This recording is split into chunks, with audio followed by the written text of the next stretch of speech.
हम सब यह तो जानते हैं कि यह एक विशेष मंत्र है। ओम मंत्र का उच्चारण से मन को शांति मिलती है और सकारात्मकता बढ़ती है। परंतु क्या इसके अतिरिक्त भी ओम मंत्र का कोई गूढ़ रहस्य है? उनका रहस्य जानने से आपको ब्राह्मण के सीक्रेट कोड 369 में से 3 नंबर वाली पहली चाबी मिल जाएगी, जिससे आप सबसे बड़े खजाने के सभी ताले खोल सकते हैं और संसार में सबसे अमीर व्यक्ति भी बन सकते हैं। और साथ में यह भी जान सकते हो कि आत्मा क्या है, मोक्ष क्या है, ब्रह्मांड क्या है, आप संसार में क्यों आए हो और आपका उद्देश्य क्या है। अगर आपको ओम के रहस्य को नहीं जाना तो आपके पास अरबों खरबों रुपए होने के बावजूद भी आप संसार के सबसे गरीब और दीन व्यक्ति ही रहोगे।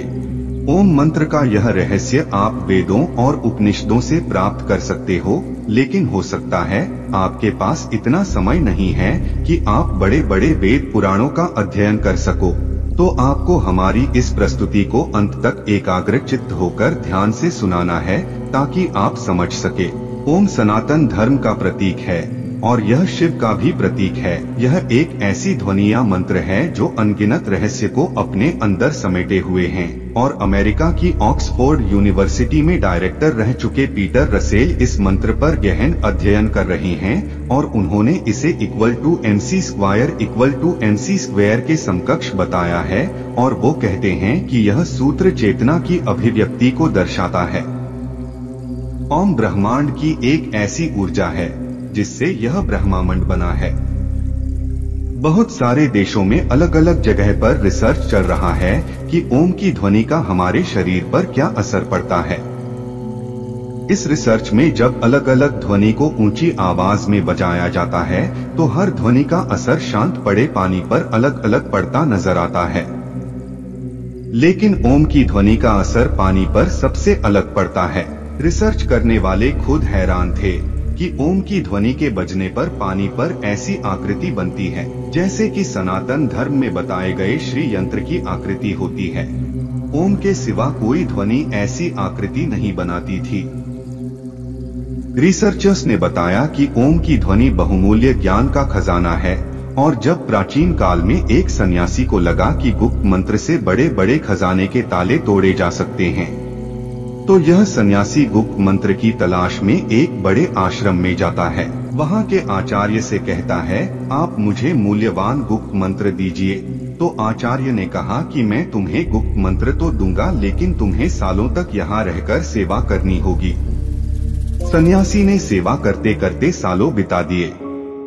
एक दिन सन्यासी आचार्य के पास गया और बोला, अब तो वह गुप्त मंत्र मुझे दे दीजिए। तो आचार्य ने कहा कि ठीक है, तुम मेरे नजदीक आओ, मैं तुम्हारे कान में गुप्त मंत्र कहूंगा। सन्यासी नजदीक गया तो आचार्य ने ओम का मंत्र दिया। वह खुश हो गया और वहां से चला गया। ओम का जाप करने लगा, लेकिन कोई धन की प्राप्ति नहीं हुई। तो उसे संदेह हुआ कि आचार्य ने उसके साथ धोखा किया है। जब वह बाहर निकला तो देखा कि एक माँ अपन ओम नाम के बेटे को बुला रही थी। ओम बेटे यहाँ आओ। तो सन्यासी चौंक गया, क्योंकि यहाँ तो किसी के बेटे का नाम ही ओम था।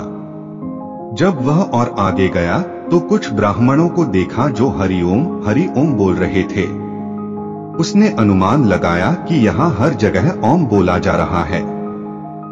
सन्यासी और आगे रास्ते में बढ़ा तो कुछ विद्यार्थियों को ओम शांति ही बोलते हुए सुना। तो सन्यासी कहने लगा, कहीं आगे ओम बोला जा रहा है तो कहीं वाक्य के पीछे कौन बोला जा रहा है। इसको मंत्र को तो सभी जानते हैं, तो फिर यह मंत्र कैसे गुप्त मंत्र हो सकता है। निश्चित ही मेरे साथ धोखा हुआ है। वह अपने आचार्य के पास गया और कहने लगा, आचार्य आपने मुझे यह कैसा मंत्र दिया है, इसे तो हर कोई जानता है, तो फिर यह कैसे गुप्त मंत्र हो सकता है। आप मुझे कोई दूसरा गुप्त मंत्र दीजिए जिससे मुझे खजाने की प्राप्ति हो।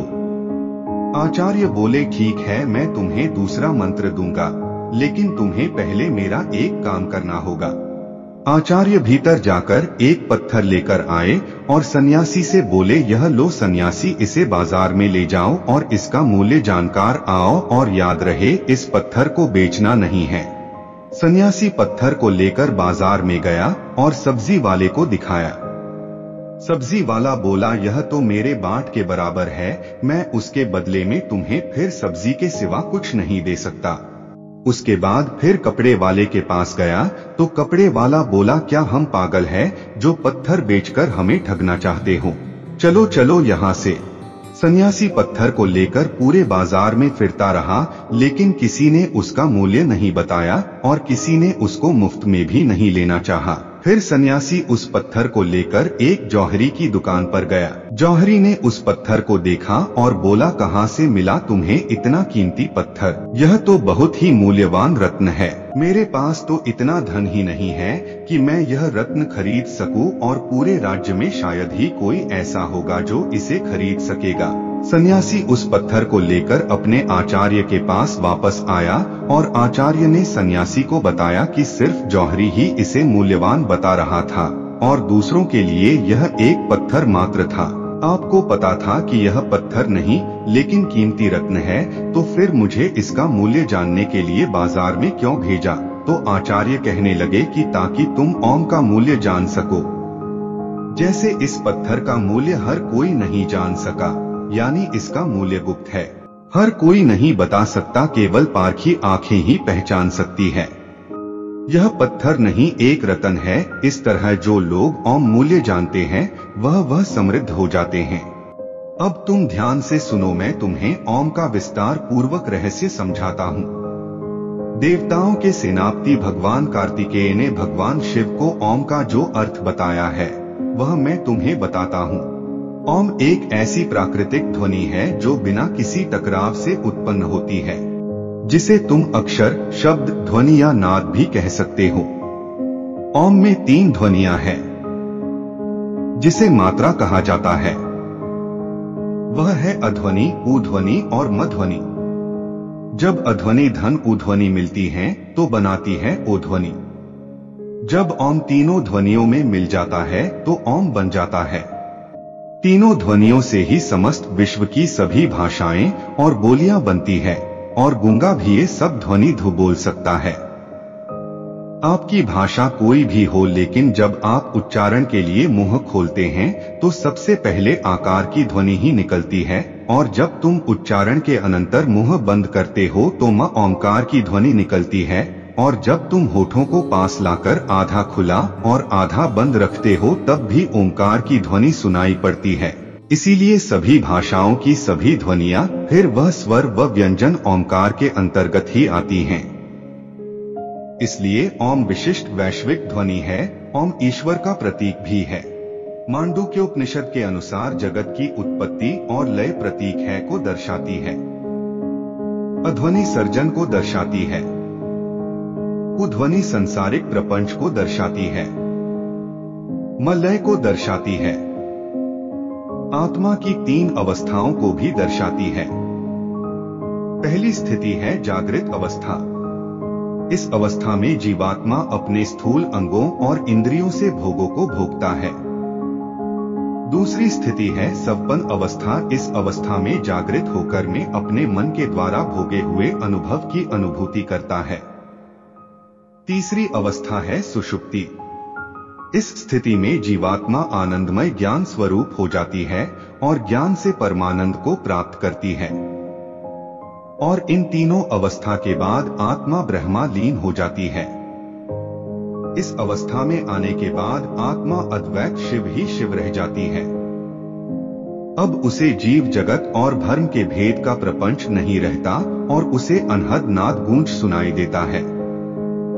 अनहद नाद कोई ध्वनि नहीं है, लेकिन अनाहत एक अनुभूति है जिसने आत्मा कहती है कि अह ब्रह्मास्मि शिवोहम, मैं ही ब्रह्म हूँ, मैं ही ओमाकार हूँ, मैंने ही जगत के रूप में अपना विस्तार किया है, मैं ही शेर हूँ जो मेरे ही हिरण रूप को मारने जा रहा हूँ, मैंने अपने पुत्र के रूप में जन्म लिया है और मैंने ही मेरे माता पिता के रूप में जन्म ले चुका हूँ। इस संसार में केवल मैं ही हूँ, मेरे सिवा कोई नहीं है। बोलने वाला भी मैं ही हूँ और सुनने वाला भी मैं ही हूँ। सांप बनकर भी मैं ही अपने आप को डसने जा रहा हूँ और मैं ही उससे बचने के लिए दौड़ रहा हूँ। इस ओंकार के रहस्य को जान लेने के बाद सोना, चांदी, रुपए, पैसे सब मिट्टी लगने लगता है, क्योंकि यह सब भौतिक पदार्थ वास्तव में मेरा ही स्थूल रूप है। मैं तो इतना अमीर हूँ कि यह घर, यह जमीन, यह पृथ्वी, यह तारामंडल ही नहीं, पूरा ब्रह्मांड ही मेरा है। और ऐसे कितने ब्रह्मांड होंगे जो मेरे ही अंग है, तो मेरे जितना अमीर कौन हो सकता है। जब मुझे इतना बड़ा खजाना मिल रहा है, मैं क्यों धन दौलत और जमीन, सोना, चांदी और रुपए पैसे के पीछे भागूं। और इस खजाने को खोलने के लिए मैंने 3 नंबर की चाबी दी है, जो अब मैं तुम्हें बताता हूँ। मूल 3 ध्वनियां हैं और 3 ही रंग हैं, लाल, पीला और नीला। प्रकृति के मूल लक्षण 3 हैं, नाम, रूप और गुण। शरीर की तासीर 3 है, कफ, पित्त और वायु।